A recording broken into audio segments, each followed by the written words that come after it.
Rhea Ripley can't stand people who grunt at the gym. Grayson Waller on disrespecting Triple H.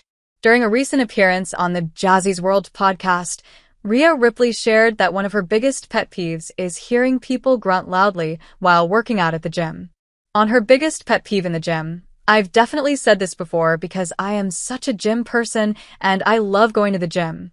My biggest pet peeve is people at the gym that grunt really loudly to make sure people see them because I'm watching them and I'm like, that weight isn't even that heavy.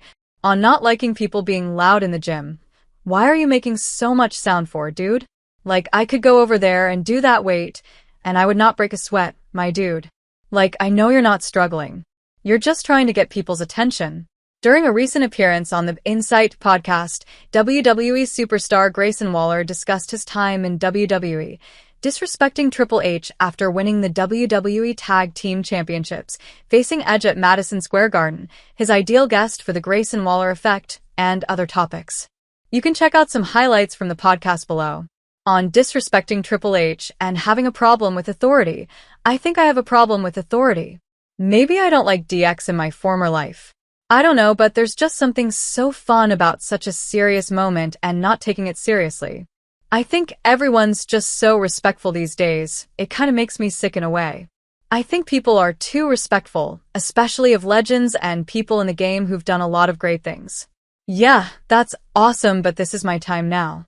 I'm not going to sit here and say, oh, thank you, sir. Thank you so much for the opportunity. Especially on TV. On Wrestling Edge at Madison Square Garden. The weird thing is, and I've talked about it before, I was coming off breaking my leg against Mello. I got cleared maybe 2 weeks before, but we were in London for a bit, and then we did something else. I'd had maybe an hour in the ring. So I've been cleared. I had 1 hour.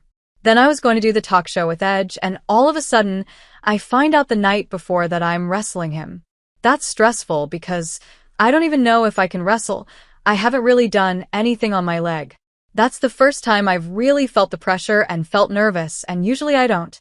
But then I watched a bunch of clips of McGregor in MSG fighting Eddie Alvarez, watched all the videos for the entrance, and just his vibe.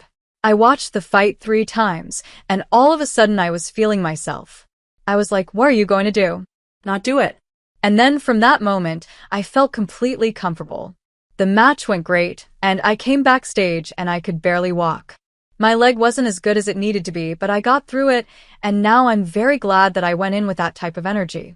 To get in there with Edge, who is one of the best of all time, and to do it in that kind of venue is very cool.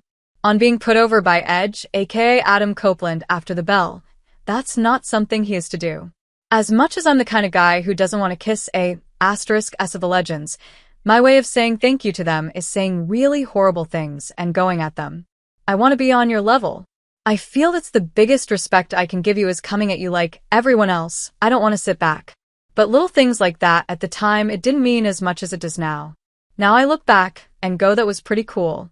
On his dream guest for the Waller effect, if I had to put this list 2 years ago when I first got the Grayson Waller effect, it's Cena, Cody, Shawn, Logan, the Mount Rushmore basically, that would be great.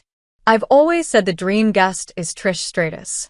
I've been saying it multiple times and unfortunately, hasn't happened yet. I'm going to keep saying it. Trish, come on, please be on my show. Let me give you the Grayson Waller rub. I just really respect her as a performer, and I've always liked her for so long. So that's always my answer, and until it happens, I can't really give another answer. There's so many legends. I feel like the legends are really coming backstage a lot more now recently.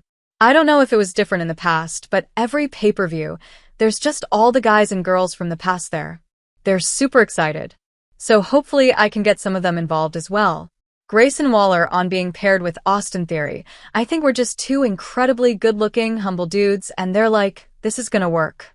But me and Theory, we met each other a few times before I got called up, but we just got along really well straight away. On he and Theory having similar mindsets. We have similar mindsets when it comes to the business too.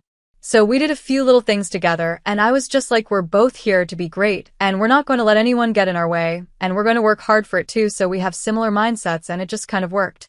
I don't think it was a long-term plan, but it's one of those things that just worked so well that it stuck. On wanting to work with Punk, there's one guy that I think I'd make magic with, and that's CM Punk. I think the way CM Punk does his business, the way he talks, I'd have so much fun with that. I can just feel it. Even the small interactions that we've had. I threw a little bit of trash talk at him before he got here, just in case he ever did, and now that he's here, I feel like me and Punk would have a lot of fun. On why he thinks they'd work well together. Sometimes that's where the biggest heat lies, is when you're too similar. I think me and Punk definitely have our similarities. He's a guy I definitely like to stand across from, especially on the mic. He's almost untouched the way he carries himself and how confident he is. He doesn't care.